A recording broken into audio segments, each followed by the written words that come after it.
Olá, eu sou o pastor Sérgio Fernandes e eu quero lhe agradecer por ter acessado esse vídeo através do meu canal no YouTube. Nesses últimos dias eu tenho refletido sobre o tema Glorificando a Deus em meio à pandemia. No último vídeo que eu postei aqui, eu falei um pouco sobre o teste do tempo como um dos filtros que nós podemos utilizar a fim de avaliarmos se os conteúdos que nós estamos absorvendo através da mídia, especialmente nesse tempo de quarentena, são bons ou não.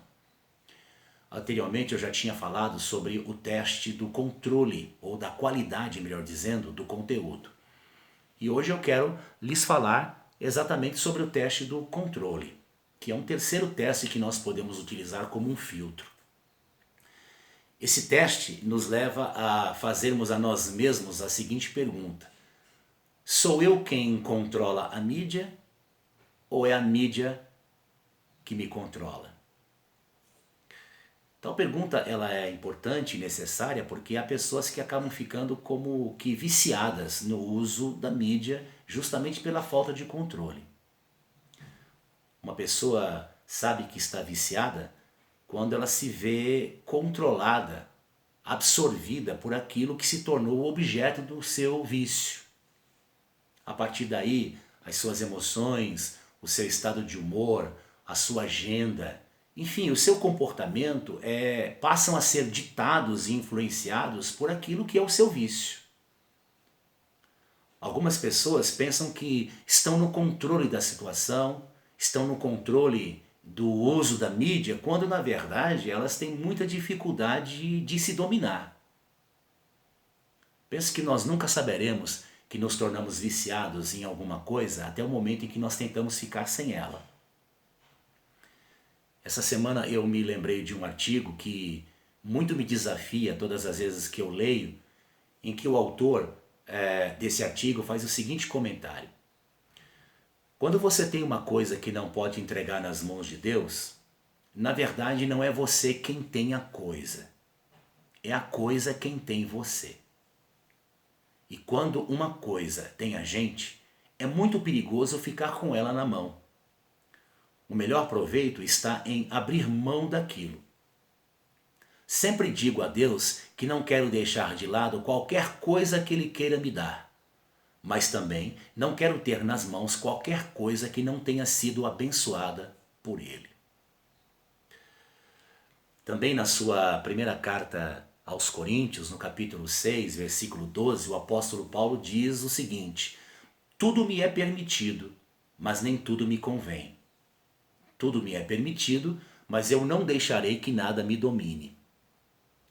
Alguns intérpretes estudiosos na Bíblia entendem que, ao dizer essas palavras, Paulo estava, na verdade, modificando um ditado, uma expressão que era muito comum e muito utilizada naquele tempo, no meio daquela sociedade libertina, como era a sociedade de Corinto. Os cidadãos daquela cidade, para justificar certas práticas imorais, utilizavam-se dessa expressão: tudo me é lícito. Porém, aqui nesse texto citado, Paulo modifica esse ditado, essa fala, para dizer o seguinte: que mesmo aquilo que é permissível não se torna certo em si mesmo. Tudo me é permitido, mas nem tudo convém. Notem que Paulo foi claro ao dizer que até mesmo aquilo que é lícito, nós não devemos deixar que nos domine. E eu presto muita atenção nessa pequenina palavra que Paulo utiliza logo após a expressão tudo me é lícito. Ele utiliza a palavra mas. E essa palavra mas me desafia e me leva a refletir sobre alguns princípios que podem inclusive nos ajudar ao aplicar esse teste do controle, não só em relação ao uso da mídia, como também em outras áreas no que diz respeito ao viver humano. E há 3 princípios que essa palavra mas me desafia e me ensina. O primeiro princípio é que nós devemos ter a responsabilidade de fazer bom uso de nossa liberdade. Nós temos a responsabilidade de fazer bom uso de nossa liberdade. Hoje, especialmente nesses tempos pós-modernos, onde se ensina que não existe uma verdade absoluta, que cada pessoa tem a sua verdade, há um excesso de liberdade. Não existem limites. O que se costuma dizer é que se pode tudo, que tudo é certo, que tudo é natural, tudo é normal. Entre os jovens, inclusive, há uma expressão muito costumeira, nada a ver. E esse excesso de liberdade é o que a Bíblia chama de libertinagem. É o que nós conhecemos por libertinagem. Quando Paulo disse, tudo me é lícito, mas nem tudo me convém, ele estava deixando claro a responsabilidade que ele tinha e que nós devemos ter quanto a fazer bom uso da liberdade.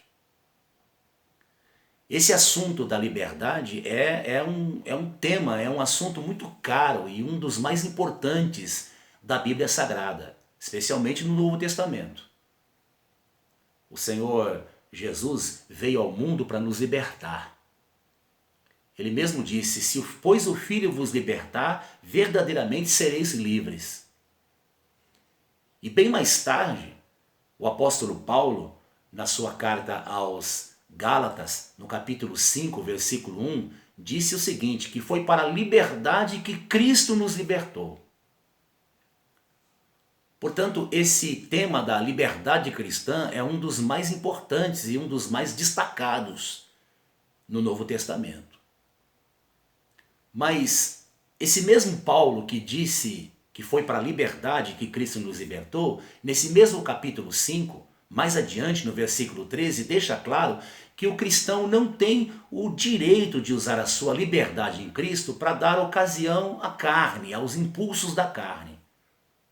Que nesse caso aqui, do versículo 13 do capítulo 5 de Gálatas, dar ocasião à carne seria uma referência ao egoísmo.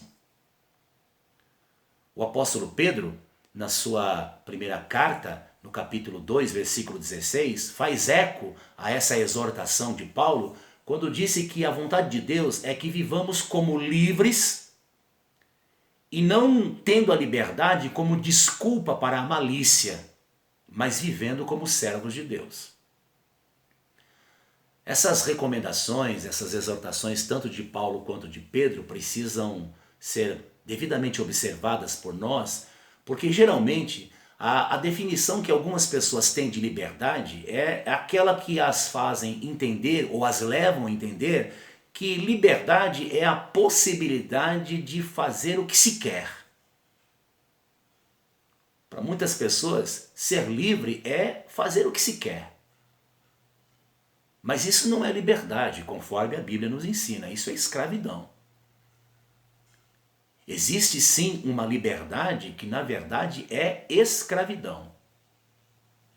Por isso é que o apóstolo Pedro, na sua segunda carta, no capítulo 2, versículo 19, falou o seguinte a respeito dos falsos mestres. Prometendo-lhes liberdade, eles mesmos são escravos da corrupção. Pois o homem é escravo daquilo que o domina. Em outras palavras, eles prometiam liberdade, falavam de liberdade, mas viviam uma liberdade que na verdade era escravidão, porque eram escravos da corrupção, eram escravos do pecado.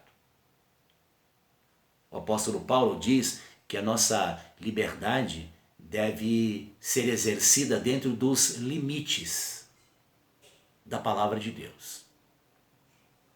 A liberdade cristã não é fazer o que se quer. A liberdade cristã é inclusive ter o poder e a capacidade de escolher não fazer aquilo que não se quer e aquilo que não é o certo fazer. Portanto, nós temos aqui o desafio de fazermos bom uso da nossa liberdade para não dar ocasião à carne, para não agirmos conforme os nossos impulsos carnais, conforme a nossa natureza inclinada ao pecado.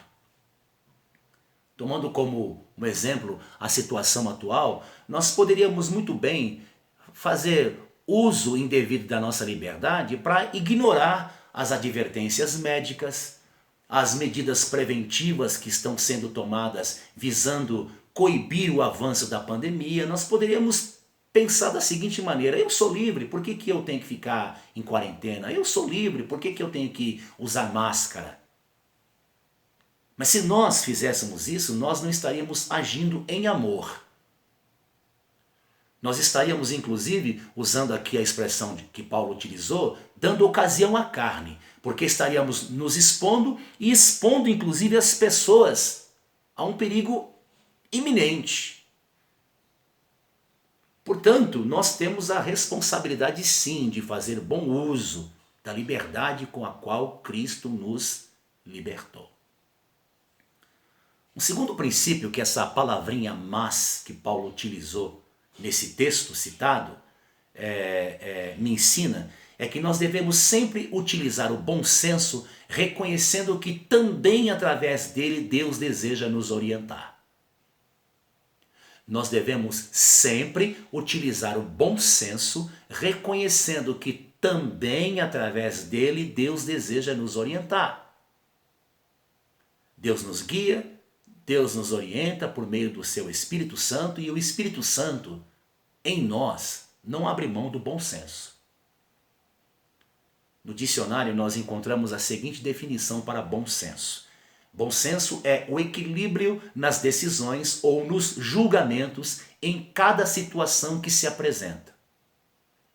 Eu também gosto de uma outra definição, que é um pouco mais abrangente, que diz o seguinte: bom senso é uma virtude que reúne as noções da razão e da sabedoria. Quando se diz que uma pessoa tem bom senso, significa que ela se utiliza de argumentos e atitudes racionais para poder fazer julgamentos e escolhas estando certa de suas ações. Bem, aqui surge um problema para algumas pessoas. Porque bom senso é uma virtude que infelizmente está em baixa hoje em dia. Especialmente em alguns setores religiosos. E penso que nesse caso, no setor da religião, isso se deve muito, a falta de bom senso se deve muito, em grande parte, por conta de uma cultura equivocada que se instalou nesse meio, trazendo como ensinamentos que na fé não há espaço para o pensar, não há espaço para a razão, para o bom senso, para o planejamento, para o estudo. E nada mais equivocado do que essa ideia, do que essa maneira de pensar. Deus nos ensina, inclusive, a ter bom senso como sinal de maturidade. E na Bíblia nós vamos encontrar diversas passagens que nos mostram a importância de termos bom senso. Só para citar alguma delas. Salmo 111, versículo 10, está escrito o seguinte: o temor do Senhor é o princípio da sabedoria. Todos os que cumprem os seus preceitos revelam bom senso. Eles serão louvados para sempre. Ou ele, melhor dizendo, será louvado para sempre. Aqui uma referência ao bom senso. Provérbios capítulo 2, versículo 11 está dito o seguinte: o bom senso o guardará e o discernimento o protegerá. Também em Provérbios, capítulo 3, versículo 21, a sabedoria diz o seguinte: meu filho, guarde consigo a sensatez, o equilíbrio, nunca os perca de vista. E em Provérbios 23, versículo 4, está dito: não esgote suas forças tentando ficar rico, tenha bom senso. Vejam que todos esses textos nos mostram que as escolhas que nós fazemos na vida, sejam elas boas ou ruins, estão diretamente ligadas ao bom senso ou à falta dele. E de todos os motivos que nós poderíamos aqui apresentar ou considerar como sendo importantes no que diz respeito à exortação a termos bom senso, eu quero destacar aqui alguns deles, além desses textos que eu citei. Primeiro, é que o bom senso nos ajuda a perceber e a enxergar com mais clareza uma determinada situação. Às vezes nós não enxergamos, não percebemos com clareza uma situação pela qual nós estamos envolvidos porque nos falta agir com bom senso. O bom senso também nos impede de tomarmos decisões por impulso ou mesmo no calor das emoções. Porque é fato que sempre que nós tomamos decisões agindo por impulso ou mesmo debaixo de fortes emoções, essas decisões tendem a ser danosas, tendem a ser desastrosas. O bom senso nos ajuda a colocar um freio no nosso querer. Porque há momentos em que nós precisamos tomar muito cuidado com o nosso querer. E aqui eu não estou querendo entrar naquela máxima que diz que querer é poder. Isso não é verdade. Nem sempre aquilo que nós queremos nós podemos. Mas nós não podemos desconsiderar o fato de que o nosso querer pode se tornar tão forte que mesmo que aquilo que nós desejamos envolva algo que vai nos destruir, que vai acabar nos violentando, que vai nos fazer abrir mão de princípios, de valores, mas o nosso querer é tão forte que para conseguir o que a gente quer, a gente abre mão de tudo isso. A gente não considera a possibilidade de que esse caminho que estamos querendo entrar é um caminho de morte. E eu penso que uma outra razão pela qual o bom senso é importante é porque ele nos ajuda a não confundirmos virtudes com vícios. Há pessoas que, inclusive por causa da falta de bom senso, acabam fazendo estragar, degenerar suas virtudes. Mas é o bom senso que nos ajuda, inclusive, a não confundir virtudes com vícios. Porque, por exemplo, tem gente que confunde coragem com precipitação. Tem pessoas que confundem obediência com preguiça. Elas usam a justificativa da obediência para indolência, para preguiça. Eu estou em obediência. E usam essa justificativa para serem preguiçosas, para serem inclusive omissas. Tem gente que confunde sabedoria com esperteza. E uma coisa não tem nada a ver com a outra. Tem gente que confunde fé com credulidade e até mesmo com irresponsabilidade. Tem gente que confunde esperança com ilusão. Elas estão iludidas, mas chamam isso de esperança. Enfim, eu poderia ficar aqui citando vários exemplos, mas eu penso que todos esses servem para nos mostrar a importância de termos bom senso. E no que diz respeito a esse tema que eu tenho tratado nesses últimos vídeos, ou seja, os conteúdos que nós estamos absorvendo por meio da mídia durante essa quarentena, nós precisamos sim também utilizar bom senso.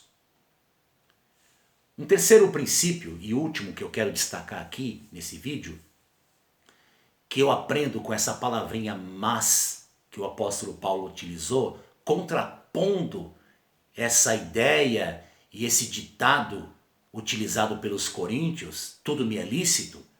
Um terceiro princípio que eu aprendo é que nós devemos sempre nos submeter ao Espírito Santo, a fim de que possamos exercer a virtude do domínio próprio. Nós precisamos e devemos sempre nos submeter ao Espírito Santo a fim de exercermos a virtude do domínio próprio.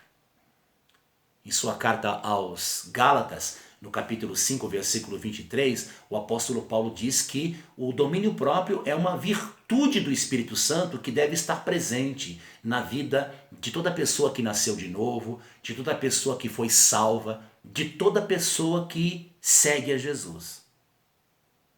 Eu gosto muito de uma definição que eu li certa ocasião sobre domínio próprio, que o apresenta da seguinte maneira: domínio próprio é basicamente a capacidade ou o poder para controlar-se, para exercer autoridade sobre desejos e impulsos, para traçar limites e não ir além deles. Não é apenas a negação do que é essencialmente mal, mas é a renúncia voluntária de certos direitos, se isso for necessário para a conquista de um ideal nobre ou de um resultado maior. Muitos problemas são causados pela falta de domínio próprio. Há pessoas que vivem a se perguntar: por que eu não consigo perder peso? Por que eu não consigo superar um mau hábito? Por que eu não consigo parar de gastar? Certamente que a falta de domínio próprio está envolvido nessas questões. Há pessoas que sentem que a sua vida está fora de controle, como se fosse um carro que quebrou a direção e está derrapando na pista. O sábio disse no livro de Provérbios, capítulo 25, versículo 28, o seguinte: quem não sabe se controlar é tão sem defesa como uma cidade sem muralhas. Tal qual uma cidade sem muro, ou sem muros, é a pessoa que não sabe se controlar. Portanto, nós podemos concluir que o domínio próprio, a temperança, é fundamental para a vida. Sem domínio próprio, muito provavelmente nós não vamos conseguir aquilo que nós almejamos como sendo bom para a vida. Se nós quisermos alcançar inclusive a liberdade, nós precisamos ter domínio próprio. O filósofo da antiguidade, chamado Epíteto, disse o seguinte: nenhum homem é verdadeiramente livre até que se domine. Nenhum homem é verdadeiramente livre até que se domine, até que tenha controle, domínio próprio. Uma pessoa pode até ser muito forte, mas se ela não tiver domínio próprio, certamente ela terá problemas. Citando um exemplo bíblico, Sansão pode ter sido o homem mais forte do mundo, mas por não ter tido domínio próprio em determinado momento de sua vida, ele foi seduzido por Dalila e nós sabemos o final da história. Talvez você diga o seguinte: eu já tentei, mas eu penso que eu nunca serei capaz de me controlar. Nessa área da minha vida, eu nunca serei capaz de ter controle. E esse, sem dúvida, é um pensamento errado. O seu fracasso em ter tentado se controlar várias vezes e não ter conseguido, não significa que você não seja capaz de mudar, não seja capaz de ter domínio próprio. O que você não pode é ficar olhando sempre para os fracassos de suas tentativas, porque se você fizer isso, você inclusive corre o sério risco de repeti-los.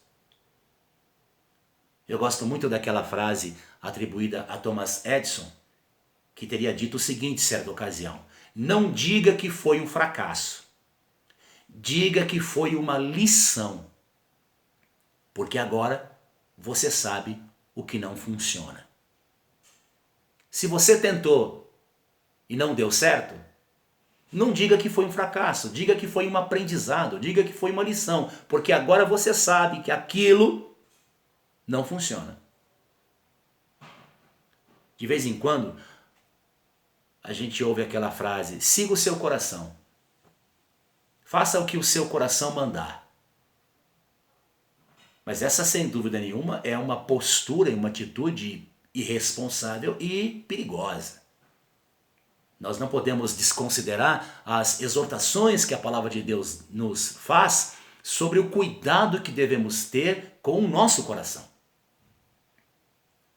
Provérbios, o sábio vai nos ensinar que sobre tudo que se deve guardar, nós devemos guardar o coração, porque dele procedem as saídas da vida. O profeta Jeremias disse o seguinte, que enganoso é o coração mais do que todas as coisas. Então, na verdade, nós não podemos, especialmente nesses tempos pós-modernos, sucumbir a essa ideia, a essa fala de sermos fiéis ao nosso coração. Nós não temos que ser fiéis ao nosso coração, nós temos que ser fiéis a Deus. Portanto, é sábio, sim, ao exercer domínio próprio, nós temos atitudes como fugir daquelas coisas que nos tentam, fugir daquelas situações que de alguma maneira acabam contribuindo para enfraquecer a nossa temperança, o nosso domínio próprio. Está em nós a decisão de planejarmos com antecedência a fim de evitarmos aquelas situações que vão provocar ou ser possibilidades de tentações para a nossa vida. Por exemplo, se você está tentando fazer um regime, não guarde doces na sua gaveta. Não tenha doces próximos a você. Se você é uma pessoa que não sabe se controlar nos seus gastos e faz compras impulsivamente, não tenha cartões de créditos. Não queira ter limites, cheques especiais. Uma vez foi perguntado a um homem que havia deixado de fumar como é que ele estava se saindo. E ele disse o seguinte: eu molhei todos os meus fósforos. Eu molhei todos os meus fósforos. E quando chegava a hora de ele acender um cigarro, a situação estava sob controle. Talvez mediante essas coisas que eu acabei de falar, você pense que são medidas radicais e até mesmo infantis. Mas eu penso que essas atitudes são coerentes com aquilo que o apóstolo Paulo, por exemplo, nos ensina em sua carta aos Efésios, capítulo 4, versículo 27, quando ao se dirigir àqueles cristãos efésios, e por extensão a nós, ele disse o seguinte: não deem ao diabo oportunidade para tentar vocês, ou em outras traduções, não deis lugar ao diabo. Jesus, no Sermão do Monte, usando-se de uma linguagem de hipérbole, de uma exageração para enfatizar o ensino, quando falou a respeito da questão do adultério, ele disse o seguinte: olha, se o teu olho direito te escandaliza, arranca-o. Se a tua mão te escandaliza, corte-a. É óbvio que a gente não deve entender essa fala de Jesus no sentido literal, ao pé da letra. Jesus estava se utilizando de uma linguagem forte, figurada, para enfatizar a lição de que quando nós estamos diante daquilo que quer nos controlar, nos dominar e inclusive nos levar para o mal, nós devemos tomar medidas e atitudes radicais em relação a essas coisas. Então, o que você precisa evitar em sua vida? Do que você precisa se libertar? Talvez seja de algumas literaturas, de alguns livros, de alguns vídeos. Talvez você precise se libertar, se manter afastado de algumas pessoas que são más companhias. É fato que Deus nos dá capacidade de, inclusive, dizer não a esses impulsos. Nós devemos sempre nos lembrar que o domínio próprio não é simplesmente o resultado de um esforço humano. Ele vem de Deus. É fruto do Espírito. E nós só o teremos se nós submetermos de livre vontade a nossa vida ao controle do Espírito Santo. Então eu quero concluir dizendo o seguinte: conquanto a mídia, porque é de mídia que nós temos falado nesses últimos dias, conquanto a mídia tenha sim o seu lado bom e possa ter muito conteúdo que nos ajude, nós não podemos viver influenciados por ela. Lembre-se, é você que deve ter o controle sobre a mídia e não a mídia ter o controle sobre você. Está muito claro nas Escrituras Sagradas que nós devemos ser influenciados pela Palavra de Deus. E é ela quem deve moldar o nosso modo de viver. Próximo vídeo eu quero terminar essa série falando sobre uma outra maneira que nós podemos glorificar a Deus nesse tempo de pandemia. Até lá, que Deus te abençoe, que Deus continue com a tua boa mão estendida sobre você e sobre a sua casa.